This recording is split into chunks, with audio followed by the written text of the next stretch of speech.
வந்தவாசி சட்டமன்ற தொகுதி தனி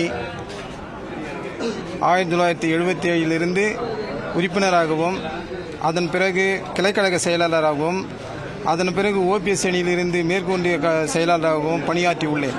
அதன் பிறகு தாய் சின்னம்மா அவர்கள் கட்சி ஆரம்பித்ததிலிருந்து நாங்கள் அனைவரும் அவரோடு இணைந்து செயல்பட வேண்டும் என்று கழகத்தில் இணைந்துள்ளோம்.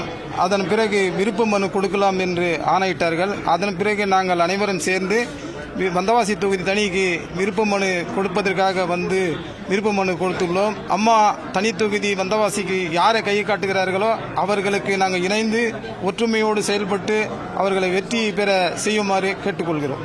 புரட்சித் தலைவர் எம்ஜிஆர், புரட்சித் தலைவர் அம்மா ஆகியோர் அருளாசியோடு நான் கோவை மாநகராட்சியிலே மத்திய மண்டல தலைவராக பணியாற்றினேன்.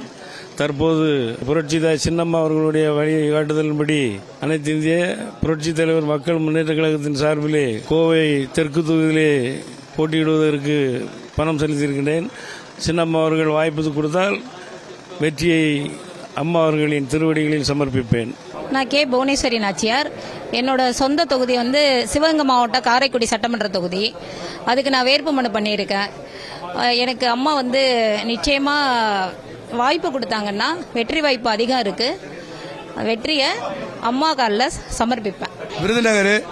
என் பேர் எஸ்விஎஸ் இருளப்பன். அனைத்து இந்திய புரட்சித் தலைவர் மக்கள் முன்னேற்ற கழகத்தின் 2026 விருதுநகர் தொகுதிக்கு பணம் கட்டியிருக்கேன். இந்த மாவட்டத்தில் புரட்சித் தலைவர் அம்மா சின்னம்மா அவர்களுக்கு எழுச்சி அதிகமாக இருக்கிறதுனால விருதுநகர் தொகுதியில் வெற்றி வாய்ப்பு எங்களுக்கு சிறப்பாக இருக்கிறது.